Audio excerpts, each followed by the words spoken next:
Senador, depois voltaremos à economia, mas quantos votos o Meirelles carrearia para a Dilma, se ele fosse vice da Dilma? Eu acho que seria uma garantia para a derrota, porque eu, que sou um lulista, estaria numa campanha contrária de forma absoluta e plenamente convencido que estaria prestando serviço ao Brasil. Eu espero que isso não aconteça. Mas ele está lá no PMDB, foi encarregado agora de fazer o programa do partido.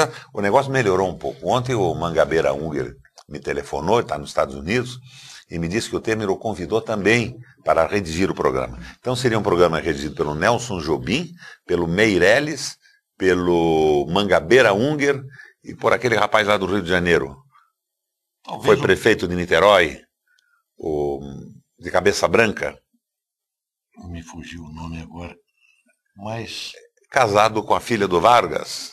Ah, sim, o Wellington Moreira Franco. O Moreira Franco. Então, teríamos os quatro aí trabalhando num programa para o PMDB, sob a coordenação da Fundação Pedroso Horta. Está faltando o Marco Aurélio Garcia.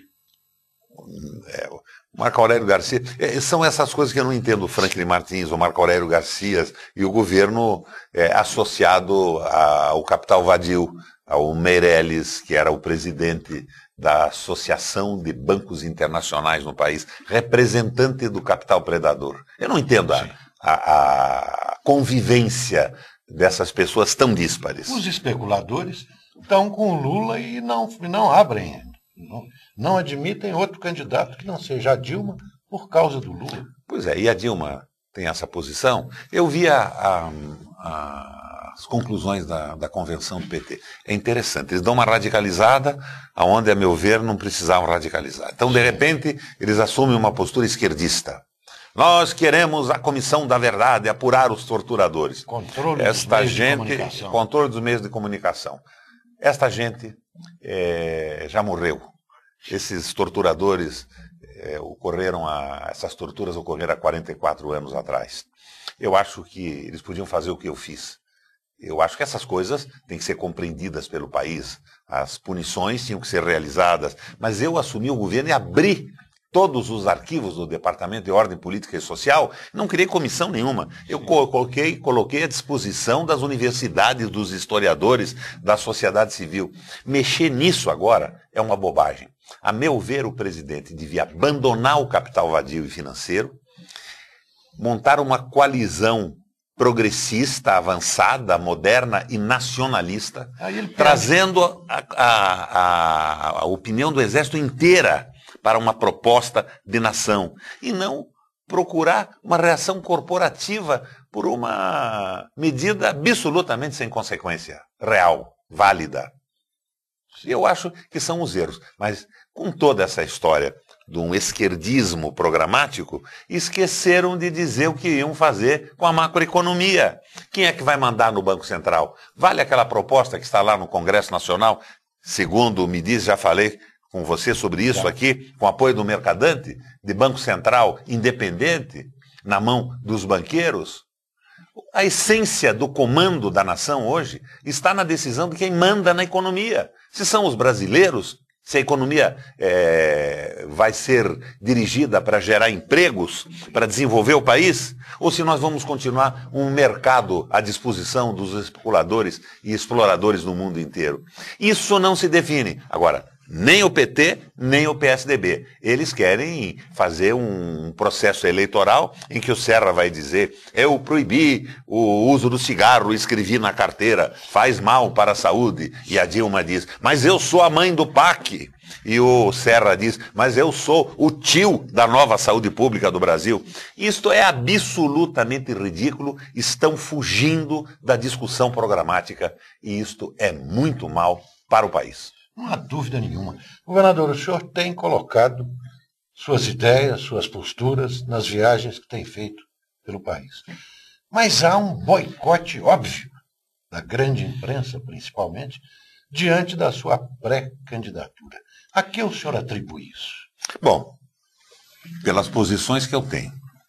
Eu sou nacionalista. Eu dirigi o Estado do Paraná como eu dirigiria a República se viesse a ser presidente do Brasil. Eu acabei com a chantagem dos órgãos da imprensa, aquela história de falar mal do governo para tomar dinheiro. O governo que me antecedeu gastou perto de 2 bilhões de reais em propaganda. Eu, nos últimos 4 anos, cortei de forma absoluta a propaganda do governo. Mesmo das empresas estatais? O governo fala pela TV educativa, e nós estamos falando aqui que, por sinal, é aberta para todas as correntes políticas que desejem se expor e se expor ao contraditório. Não existe aquela história da conversa isolada, nem minha, nem de ninguém. É o exemplo do que vocês fazem aqui em Brasília. Você convoca aqui quem você quer e todas as linhas políticas já se expressaram no seu programa. Sim. Assim é lá no Paraná também. E acabei com a verba de publicidade, 2 bilhões de reais. Você imagine o que eu fiz com 2 bilhões de reais. Eu estou inaugurando 347 médias clínicas da mulher e da criança, 45 novos hospitais, escolas, estradas não pedagiadas. O investimento do Paraná, o governo do Paraná, modéstia à parte, é um sucesso. É um governo melhor do que eu imaginava que poderia fazer. As pesquisas estão revelando isso? Avaliação do governo. Hoje, ótimo e bom, 60%. E regular, 24%. Então nós vamos para 84% de ótimo e bom e regular. Está parecido ou igual ao governo federal? Não, eu não diria isso. O Lula está melhor. Mesmo no Paraná ele tem índices melhores que os meus. 36% dos paranaenses dizem que votariam num candidato indicado por mim. Sim. Isso também vai se sobrepor aos 42% que dizem que votariam num candidato indicado pelo Lula. Há uma certa superposição dos eleitores do Lula e dos meus, porque o PT fez parte do meu governo até agora. Faz ainda, com quadros magníficos. Eu tive lá o Enio Verri, que é hoje o presidente do PT do Paraná, meu secretário de planejamento e que eu transformei numa espécie de coordenador geral de programas de governo. O Bianchini na agricultura, quadro excepcional, trabalhou no MDA aqui. A Lígia Pupato, que foi reitora da Universidade de Londrina, gente muito boa do PT trabalhou comigo. Então há uma certa sobreposição de pessoas que admiram o meu governo e admiram o governo Lula. Estou dizendo que nem vale o 42% do Lula de forma absoluta e muito nem menos os meus 36%. Mas nós dois teríamos influência nesse processo. Agora, governador, voltando ao PMDB. Quando o senhor percorre os estados, o senhor é recebido bem ou é meio discriminado pelos PMDBs estaduais? Quando eu consigo ser recebido, e tenho sido recebido em muitos lugares, a adesão é absoluta. O PMDB quer candidatura própria, quer programa. O PMDB está pronto a vocalizar esse discurso nacionalista que levanta o Brasil. Como é que nós estamos na economia? Vamos continuar com esse tema? Vamos fazer apenas um pequeno intervalo e retornaremos dentro de 1 minuto. Aguarde.